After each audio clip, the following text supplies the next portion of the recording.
on? Hey, zeeree here, and today rolled up to the Sports Card Expo, Fall Expo in Toronto. Mission failed, that's what I can say. I was targeting a card there, and I was unsuccessful in acquiring it, but the expo itself, it was an enjoyable experience. It's extremely packed the day I went. Don't have a whole lot of footage, by the way. I do have a little bit of footage, but this is more or less discussing what I acquired from the expo. So first off, went to the expo with 10 grand cash and a bunch of traders. And yes, 10 grand, that's a lot. I've been selling a lot. I haven't bought miscellaneous boxes on the channel in 3 months, if you guys haven't noticed that. Been saving a long time for this expo, and I'm just a cheap person in general, so I managed to reach that number so I could try to acquire a card that would really excite me. There are certain cards that would really excite me. I want like the o-pee-chee Future Watch level of excitement. There we go. But this time around, I failed that objective. I did not get a card that really excites me, but I did get something interesting. So I did try to acquire said exciting card. Now, there were some cards I did not see. I'm sure they were there the day before, but I didn't see a Crosby or Ovechkin Cup RPA. I'm pretty sure I didn't see any of those there. I did see a McDavid. I was also looking for high-end platinum cards. I guess I went too fast. I did not see a McDavid platinum auto. I didn't see any numbered Matthews autos either, but regardless, there was a certain card in mind. I saw a few of them there. Tried to make a trade, and well, I realized something. It wasn't going to happen. Even though I had more than enough value to acquire this exciting card, which by the way, literally everybody overvalued it by $7,000 to $15,000, which is hostile in of itself because it's easier to get it on eBay, right? Like I would have had to spend 10 grand cash and probably 20 plus in trade just to get a $15,000 to $20,000 card, which I'm not freaking doing. Frick right off. The more money you're dealing with in the hobby, it seems, the more hostile it gets. I'm not hating on anybody, it's a game, but man, does it ever get hostile? There was a lot of overpriced stuff there, let's be real. On the same side, there's a lot of very reasonable deals, so. But once you're dealing with the big stuff, it just gets really hostile because at that level, well, and on most levels, everybody's just trying to take advantage of one another, so it's very hostile.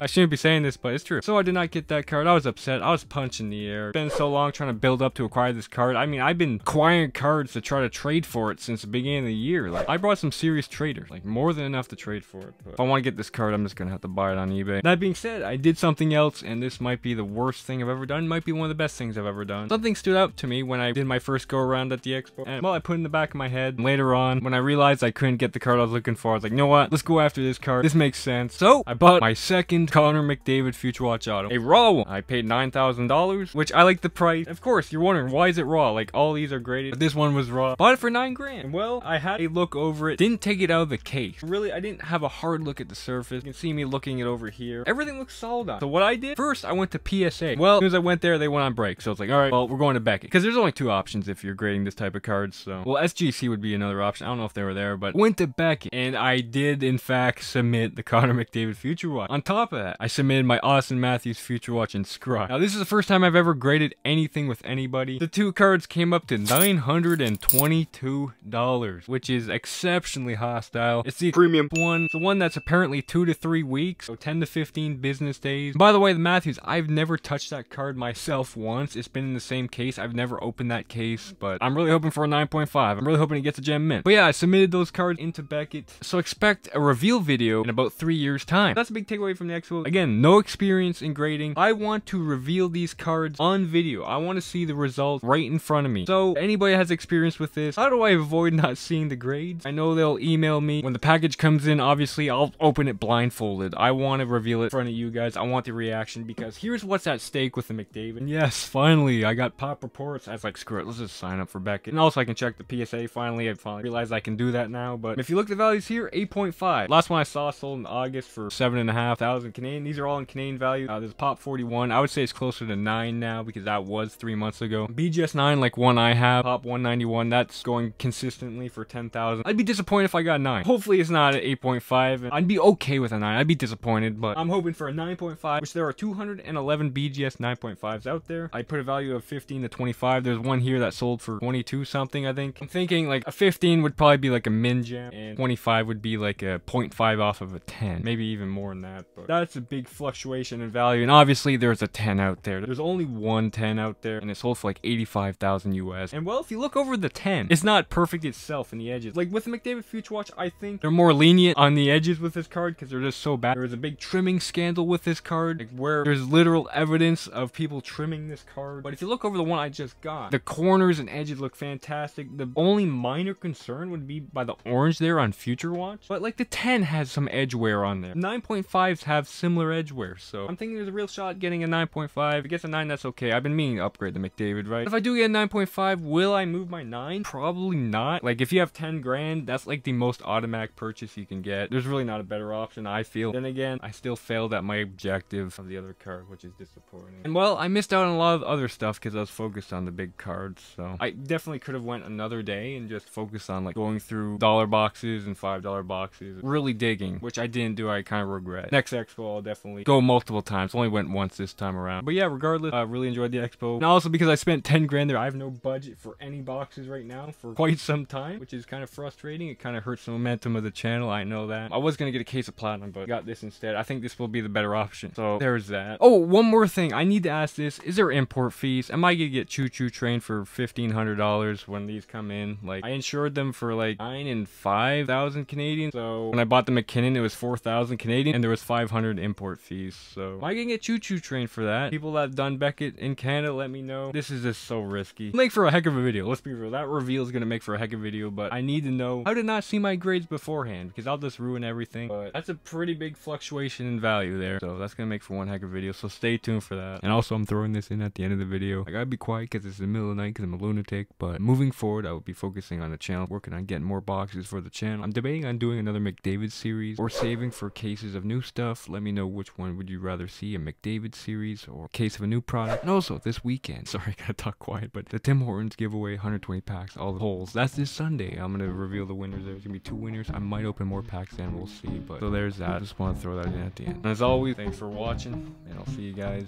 later.